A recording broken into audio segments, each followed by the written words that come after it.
One of the nastiest countries to deal with is Canada. The old relationship we had with the United States, based on deepening integration of our economies and tight security and military cooperations, is over.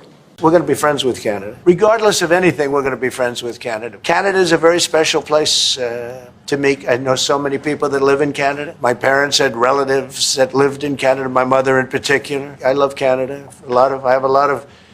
If they do a deal with China, yeah, we'll do something very substantial.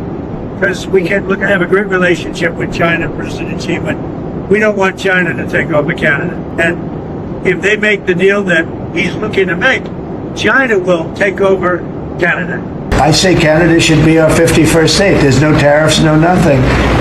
And I say that we give them military protection. They have a very small military. They spend very little money on military. Or NATO, they're just about last in terms of payment. Because they say, why should we spend on military? That's a tremendous cost. Most nations can't afford to even think about it. Why should we spend on military? The United States protects us. And I would say that's largely true. We protect Canada. But Americans and Canadians are two people, two countries, in my view, sharing one heart. Our destinies are intertwined and they're inseparable. Not because of the inevitability of geography, but because it's a choice we've made again and again. The United States chooses to link our future with Canada because we know that we'll find no better partner. And I mean this from the bottom of my heart. No more reliable ally, no more steady friend.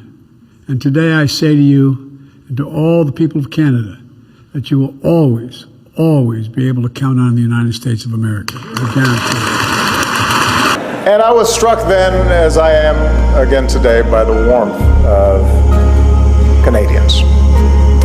I could not be more honored to be joining you in this historic hall, this Cathedral of Freedom. And we Americans can never say it enough. We could not ask for a better friend or ally than Canada. We could not.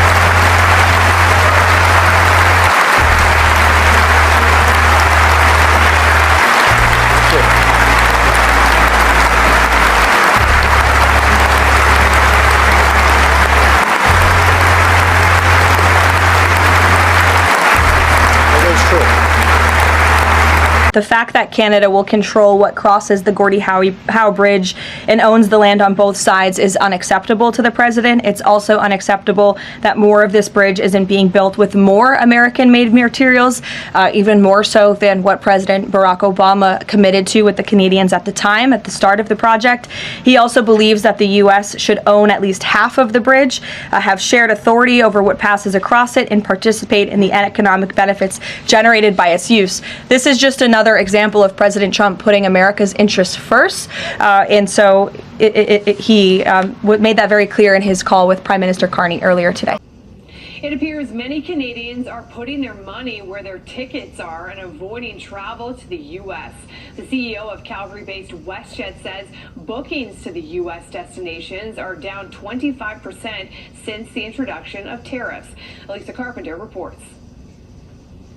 There seems to be a number of reasons for the decline in travel to the U.S. I spoke with Travel Best Bets, which has more than 500 travel agents, and their data shows that existing bookings are being honored, as in people aren't canceling them because they'd lose money. But as people are making future travel plans, many are choosing destinations outside of the U.S. Picking a fight with China is one thing. Picking a fight with Canada is just something totally different here. So what are you talking about? Net popularity in the United States.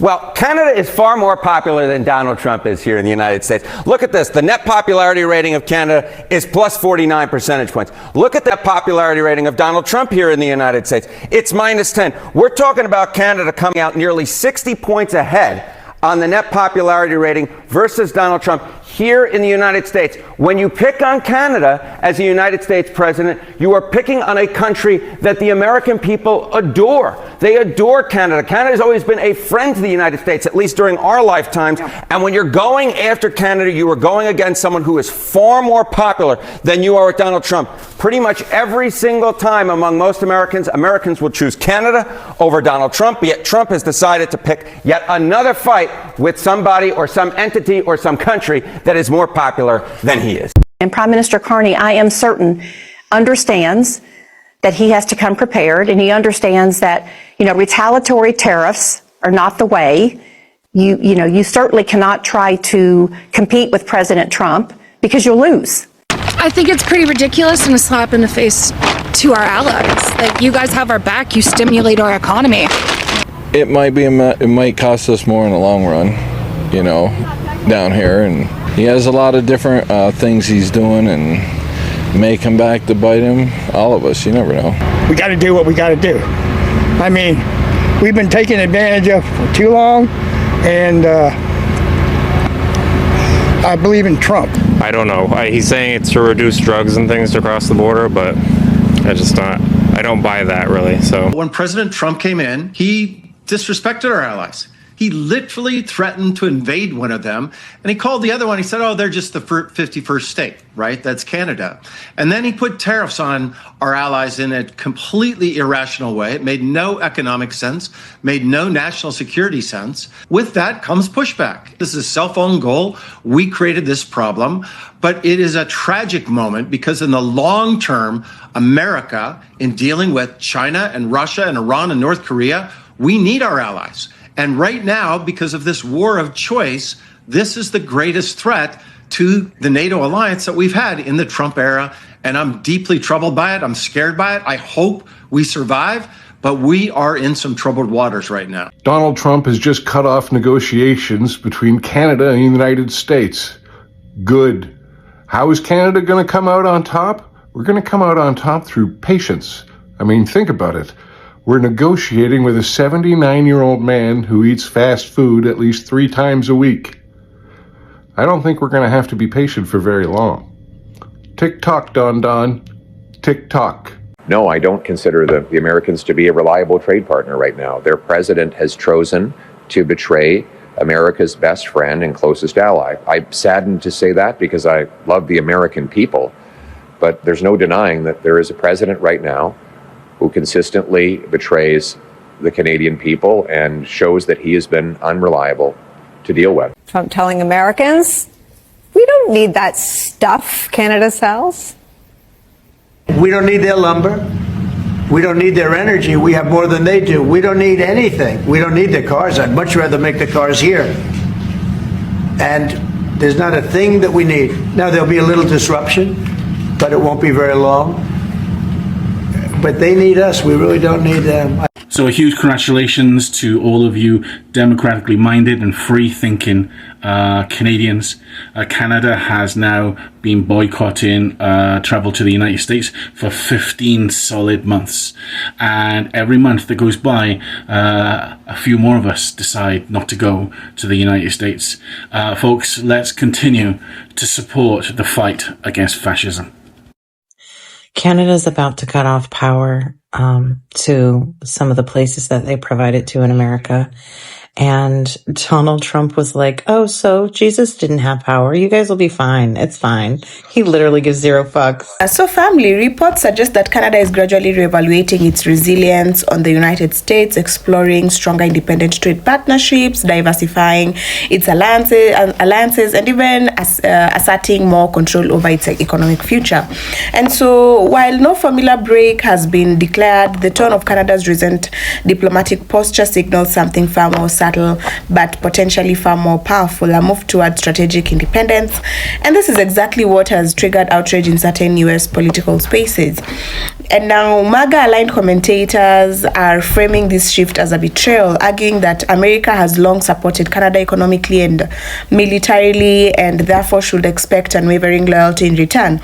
And so social media platforms are now filled with heated debates, emotional reactions, and even conspiracy-driven narratives suggesting that Canada is being influenced by global powers to weaken Americans' dominance in North America. But analysts argue that something is very different. They point out that Canada's decisions are not emotional or reactive. They are strategic. And in a rapidly changing global economy where countries like China, India, and members of the European Union are expanding their influence. And so Canada is positioning itself to avoid overdependence on any single partner and even one as powerful as the United States. And so from energy exports to technology partnerships, Canada appears to be widening its options, not burning bridges. And so still the perception alone is enough to ignite political firestorms. And for MAGA supporters, this is not just about trade policy, it's about national pride, it's about influence and the idea of America's leadership role being questioned. And so every diplomatic statement, every trade adjustment, and every international agreement involving Canada is being closely watched and heavily interpreted through a political lens. And so meanwhile, Canadian voices are largely framing the situation differently. Many argue that this is not just about ditching the United States at all, but rather about balancing relationships in a multipolar world. And so Canada continues to remain or maintain strong ties with the US, especially in defense through other extensive cross-border trade, but it is also increasingly cautious about overexposure to American political volatility. And so what makes this story so explosive is not just a single action, but the interpretation of those actions. And so on one side, there is a fear that America is losing influence. On the other, there is a belief that countries are simply adapting to a new global reality where no single nation dominates unchallenged. And so as tensions in online discourse rise, one thing is clear, family. This is not just about Canada and the United States. It's about a broader shift in global power perception, identity politics, and the emotional reactions that come with when long-standing alliances begin to evolve, even slightly.